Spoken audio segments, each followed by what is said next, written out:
당신의 팔굽혀펴기가 왜 효과가 없는지 궁금하지 않으신가요? 매일 수십 개씩 해도 가슴 근육은 그대로이고 오히려 어깨만 아픈 이유 말이에요. 사실 대부분의 사람들이 팔굽혀펴기를 할 때 치명적인 오류들을 범하고 있거든요. 이런 잘못된 방식으로는 아무리 많이 해봐야 시간만 낭비할 뿐입니다. 이제 본격적으로 파헤쳐 보겠습니다. 먼저 가장 흔한 문제부터 살펴보죠. 바로 시선 처리의 문제예요. 많은 분들이 팔굽혀펴기를 할 때 본능적으로 앞을 보거나 천장을 쳐다보게 됩니다. 하지만 이런 자세는 경추에 과도한 압박을 가하면서 전체적인 척추 라인을 무너뜨리는 결과를 낳아요. 실제로 제가 헬스장에서 관찰해 본 결과 10명 중 8명이 이런 실수를 범하고 있더라고요. 특히 운동 초보자들의 경우 거울을 보려고 하거나 다른 사람들이 지켜보고 있다는 생각에 고개를 들어 올리는 경우가 많습니다. 이렇게 되면 목 뒤쪽 근육들이 과도하게 수축하면서 두통이나 목 결림의 원인이 되기도 해요. 올바른 시선 처리는 어떻게 해야 할까요? 바닥을 향해 자연스럽게 고개를 숙이되 손이 닿는 지점에서 약간 앞쪽의 한 점을 응시하는 것입니다. 구체적으로는 자신의 손가락 끝에서 약 30cm 정도 앞쪽 지점을 바라보는 것이 이상적이에요. 이렇게 하면 목뼈부터 꼬리뼈까지 하나의 직선을 이루게 되어 척추에 가해지는 부담을 최소화할 수 있습니다. 더불어 목 주변 근육들의 불필요한 긴장도 해소되죠. 다음으로 살펴볼 문제는 팔꿈치의 각도입니다. 이 부분에서 정말 많은 분들이 실수를 범하고 계세요.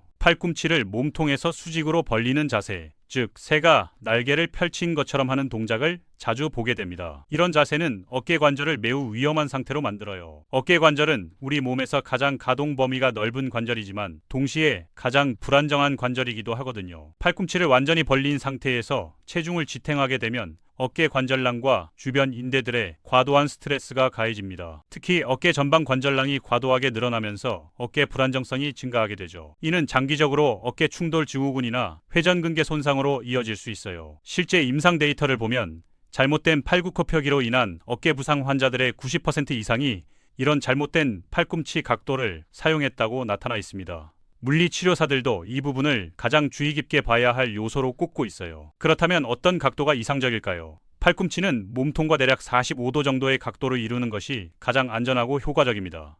위에서 내려다봤을 때 몸의 형태가 마치 화살표처럼 보이는 것이 정확한 자세예요. 이렇게 하면 어깨 관절의 안정성을 확보하면서도 가슴 근육에 충분한 자극을 줄 수 있습니다. 세 번째로 주목해야 할 점은 골반과 허리의 위치입니다.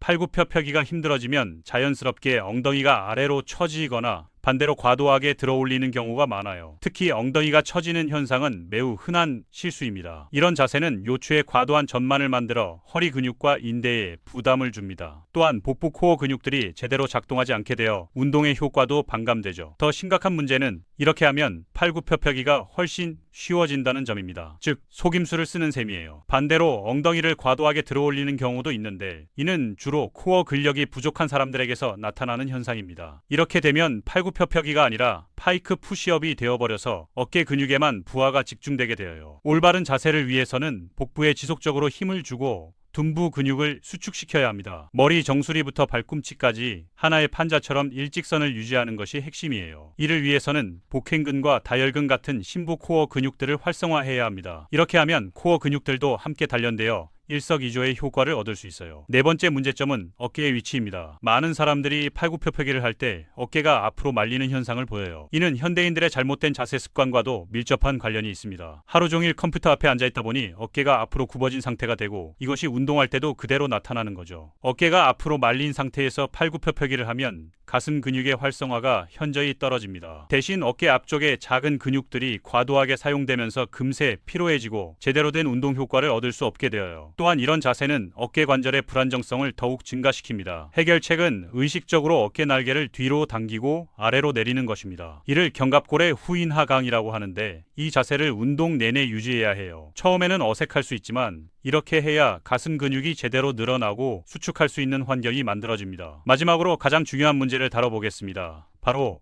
움직임의 방향성이에요. 대부분의 사람들이 팔굽혀펴기를 단순히 위아래 운동으로만 생각합니다. 마치 승강기처럼 수직으로만 움직이면 된다고 여기는 것이죠. 하지만 이는 큰 착각입니다. 인체의 해부학적 구조를 살펴보면 가슴 근육의 섬유 방향은 단순히 수직이 아니에요. 대흉근은 쇄골 부분에서 시작해서 상완골에 부착되는데 이때 섬유의 방향이 비스듬히 배열되어 있습니다. 따라서 가슴 근육을 최대한 활성화하려면 이 섬유 방향을 따라 움직여야 해요. 구체적으로는 몸을 내릴 때 단순히 아래로만 내리는 것이 아니라 살짝 뒤쪽으로 이동하면서 내려야 합니다. 그리고 올라올 때는 바닥을 밀어내면서 약간 앞쪽으로 이동하는 느낌으로 올라와야 해요. 이런 미세한 각도 변화가 가슴 근육의 완전한 수축과 이완을 가능하게 만듭니다. 이제 이런 실수들이 왜 발생하는지 그 근본적인 원인을 살펴보겠습니다. 첫째, 대부분의 사람들이 팔굽혀펴기를 너무 쉽게 생각한다는 점이에요. 그냥 바닥에 엎드려서 몸을 위아래로 움직이면 되는 간단한 운동으로 여기는 거죠. 하지만 실제로는 매우 복잡하고 정교한 움직임이 요구되는 운동입니다. 둘째, 올바른 자세에 대한 정확한 교육을 받지 못했다는 점입니다. 학교 체육 시간이나 군대에서 배운 팔굽혀펴기는 대부분 개수에만 초점을 맞춘 것들이에요. 얼마나 많이 하느냐가 중요한 것이 아니라 얼마나 정확하게 하느냐가 중요한데 말이죠. 셋째, 즉각적인 결과를 원하는 성급함 때문입니다. 올바른 자세로 하면 처음에는 개수가 현저히 줄어들 수밖에 없어요. 하지만 많은 사람들이 이를 받아들이지 못하고 다시 잘못된 자세로 돌아가곤 합니다. 이런 문제들을 해결하기 위해서는 단계적인 접근이 필요해요. 먼저 벽을 이용한 팔굽혀펴기부터 시작해서 자세를 완벽하게 익히는 것이 좋습니다. 벽에서 팔 길이만큼 떨어져 서서 벽을 향해 팔굽혀펴기를 하면 앞서 언급한 모든 요소들을 쉽게 체크할 수 있어요. 벽 팔굽혀펴기에서 완벽한 자세를 익혔다면 다음 단계로 무릎을 바닥에 댄 상태에서 팔굽혀펴기를 해보세요. 이때도 상체의 자세는 정규 팔굽혀펴기와 동일하게 유지해야 합니다. 무릎을 댔다고 해서 대충 하면 안 되거든요. 마지막 단계가 바로 정규 팔굽혀펴기입니다. 이 단계에서는 개수에 연연하지 말고 완벽한 자세로 할 수 있는 만큼만 하는 것이 중요해요. 처음에는 5개도 힘들 수 있지만 꾸준히 하다 보면 점차 늘어날 것입니다. 운동과학 연구에 따르면 잘못된 자세로 100개를 하는 것보다 올바른 자세로 10개를 하는 것이 훨씬 효과적이라고 해요. 근육의 활성화 정도를 측정한 EMG 연구에서도 이런 결과가 명확히 나타났습니다. 올바른 자세로 했을 때 가슴 근육의 활성화는 잘못된 자세보다 약 40% 이상 높게 나타났어요. 또한 부상 예방 측면에서도 올바른 자세의 중요성은 아무리 강조해도 지나치지 않습니다. 스포츠 의학 전문가들은 잘못된 팔굽혀펴기로 인한 어깨와 손목 부상이 생각보다 많다고 경고하고 있어요. 특히 중년 이후에는 이런 부상이 회복되는데 상당한 시간이 걸릴 수 있습니다. 호흡법도 매우 중요한 요소 중 하나예요. 많은 사람들이 팔굽혀기를 할 때 숨을 참거나 불규칙하게 호흡하는 경우가 많습니다. 올바른 호흡법은 몸을 내릴 때 천천히 숨을 들이마시고 올라올 때 힘차게 내뱉는 것이에요. 이렇게 하면 코어 근육의 안정성도 높아지고 더 많은 산소를 근육에 공급할 수 있습니다. 손목의 위치도 놓치기 쉬운 중요한 포인트입니다. 손목이 과도하게 젖혀지거나 안쪽으로 꺾이면 손목 관절에 무리가 갈 수 있어요. 손바닥 전체를 바닥에 평평하게 대고 손가락은 자연스럽게 벌린 상태를 유지하는 것이 좋습니다. 결국 팔굽혀펴기는 단순해 보이지만 매우 정교한 기술이 필요한 운동이에요. 시선 처리, 팔꿈치 각도, 골반 위치, 어깨 자세, 움직임의 방향성, 호흡법, 손목 위치까지 모든 요소가 완벽하게 조화를 이뤄야 비로소 제대로 된 팔굽혀펴기가 되는 것입니다. 오늘부터라도 이런 세부 사항들을 하나씩 점검해가며 연습한다면 분명히 더 강하고 건강한 상체를 만들 수 있을 거예요.